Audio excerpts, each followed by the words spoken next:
It's like a proximity thing. I think moms chill with it as long as it's close. And my other deities too. I think as long as it's kind of by-ish the altar and not causing a fire hazard, it's whatever. And I don't have special plates that I make food offering on. I just kind of put them on plates that can hold the food and fit on my altar. Usually bowls. And like the incense things aren't anything special. They're just appropriate things to burn incense on/in without causing fire hazards. I'm really big on not burning down my door. But no, so for me, offering etiquette generally starts with, before you start gathering up your dishes and shit, I always wash my hands. Because I tend to wash my hands before I cook for real people, so, like, for, like, human people, I should say. So, I'm going to extra, like, wash my hands before I go doing things for my deities, because I feel like that's just respectful. You know? Like, hand wash, I don't know, it's water. Also, because a lot of times I use water to kind of symbolically wash off negative energy.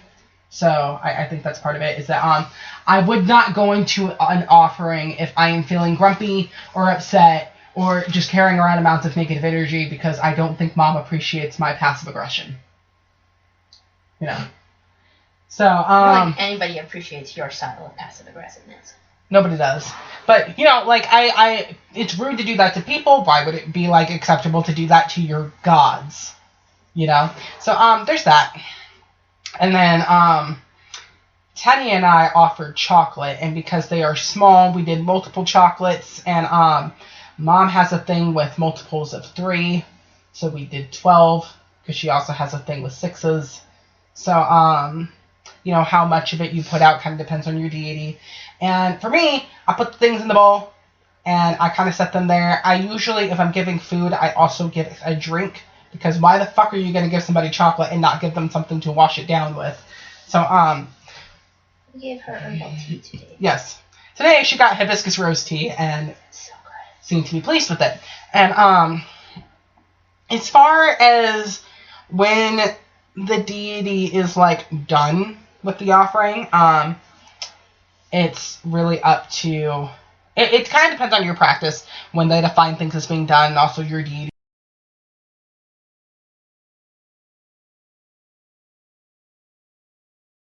But with me, with incense, it's done when it's done being burned, when it's just a giant pile.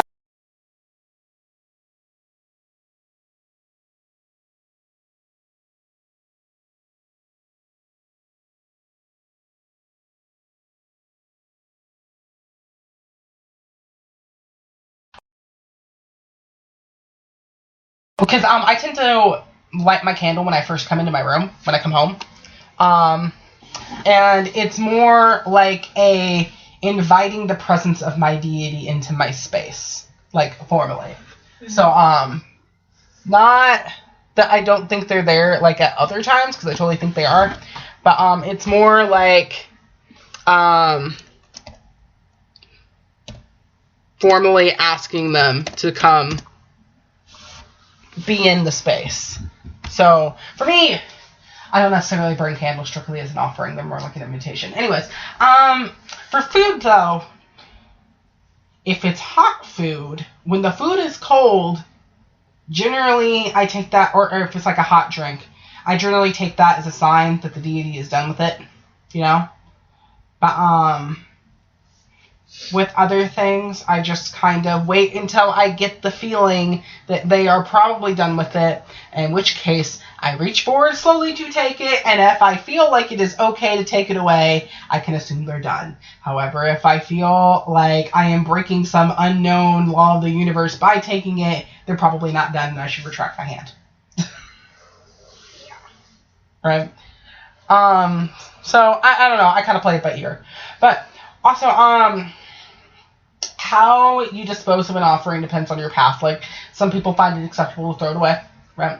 I know some religion, also, as far as timing, there are some pagan paths where, offerings made to your deity are not taken off the altar or wherever you put them until they start growing things, right? Until they're like, yep, they're done.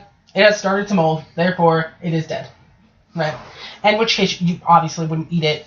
You take it and you throw it away. I know some other people that if the offering is something that you can feed to animals, like bread, they give it to the birds or whatever. They leave it in nature, and nature takes care of it. Or you can throw it away.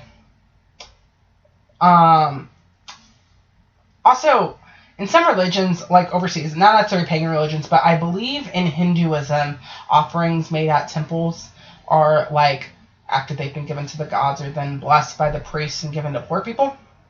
Right? And a lot of times, actually, like, even in Hawaii, people that practice Native Hawaiian spiritualism, still offerings to, like, the ancestor spirits are often left outside. They're usually fruit. And if you are, like, homeless or poor and you come by and take fruit off the little offering pile, nobody thinks anything of it because that's kind of what it's there for. Back in the old days, when the priests would come through and collect the offerings, those offerings would then be blessed and redistribute to the poor. Because that was one of the ways that the gods provide for us. It's like a symbiotic relationship where we give to them, they give to us, so we give to them, so they continue to give to us. Right? And the offering is symbolic of that. So in my personal practice, I dispose of offerings by eating them. So, like, I give to them because they gave to me, and then they give it back to me, and then I eat it. So me and Teddy made our offering. We let it sit there for the time that seemed appropriate, and then I drank the drink. She drank some of the drink. I drank most of the drink. It went away. And then, we shared the candy. Yep. And then, we ate the chocolate when we were done with it, too. Yeah. Also, when I make drink offerings, another thing, because when Teddy and I shared the drink, generally I tend to set more aside for the purpose of the offering than is actually necessary for the offering, because I will pour some into the container that is specifically for my deity, and then I will drink the rest that's left over. Or in this case, Teddy drank some and I drank some. Because, again, with my deities, it's the idea that they give things to me so I give things back to them. So it's like it's shared, right? So it's not just like giving them food. It's kind of like I have invited them to eat with me. So I eat with them. It's a with kind of thing. So a lot of times, like a couple weeks ago, I made a bread offering to Mom, and I had like a little French loaf that my mom had given me, and I broke it in half, and I put half on the altar, and I ate the other half while that half was sitting on the altar, and then I ate the other half. So, basic etiquette. And we are getting past the 20-minute mark, so we are probably going to play like a song, and then hop on with where we're at. So, the name of this song is A Secret by Aaron English.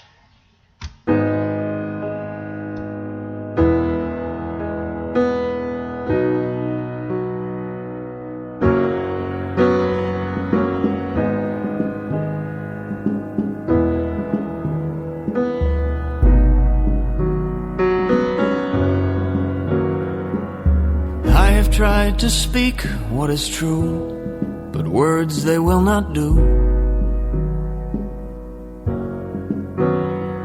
My heart is the receiver, picking up and believing the sweet signal coming through.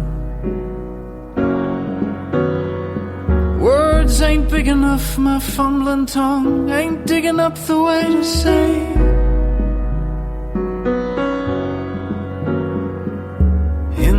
My friend, the silence says it best, and words, they just get in the way. So I say, the name of this song is a secret, but I know that it won't be long till we reach what we've each been seeking. You know the melody, you hear it when you're dreaming, it disappears when you wake. and you ache to dream again. Oh, this song, the name of this song is a secret, but I know that it won't be long till we reach what we've each been seeking. You know the melody, you hear it when you're dreaming, it disappears when you wake, and you ache. There's too much talk, listen to what you're missing. There's too much talk.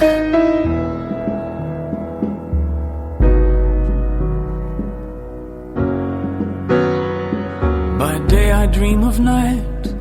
You've got to know your shadow if you want to reach your light.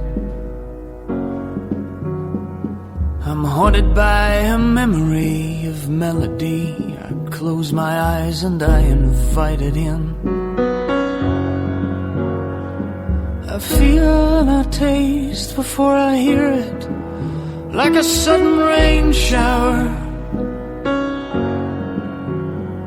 No harmony, no words, just the pulse in the veins of the world beating louder, louder, louder.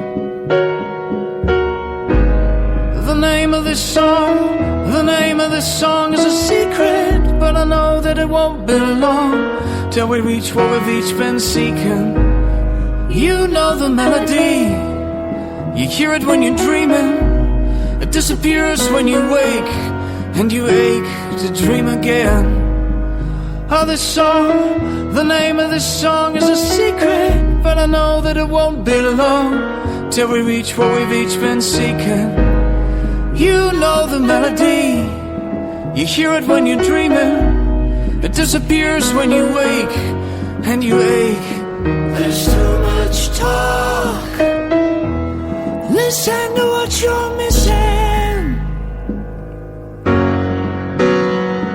There's too much talk, listen to what you're missing. There's too much talk, listen.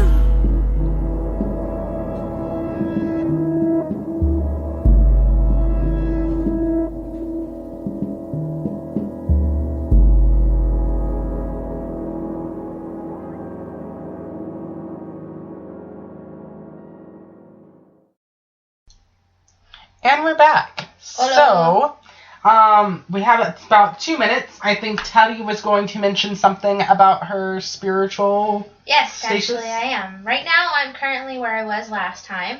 However, I have learned something. When you are being approved of, you feel it. You do. I'm over here and I'm stitching an O for this, for the pillowcases I was talking to you guys about. I'm using red string, which might have something to do with it. I'm not sure. But I got the strangest sense of somebody sitting beside me and going, I like you. Yeah. It might be partially the thread, but it might also be the fact that we're back in the room and you're sitting in line with the altar, semi-facing it. Oh, I suppose I am, huh? Yeah. That you helped make an offering a little bit ago, so, you know. Yeah, it's kind of cool. Yeah. Kind of freaked me out for a bit, but after, figuring out what it was. I mean, it's less freaky than the first time Mama decided to show up in my life where I was a crying mess and she just kind of, boom, I am your deity, you are my baby. And I'm like, what is this thing? Right. Not that it was frightening. Actually, I felt very comforted by her presence, but just like kind of, oh, you're here. Yeah. But, so we are like really down to the wire and it's going to cut us off in half a minute. So we're going to take the requisite break of 15 minutes that they make us take. I'm going to drink some of this coffee I haven't been drinking and we will be back for the segment on Tools of Witchcraft. See you in a minute. Woo!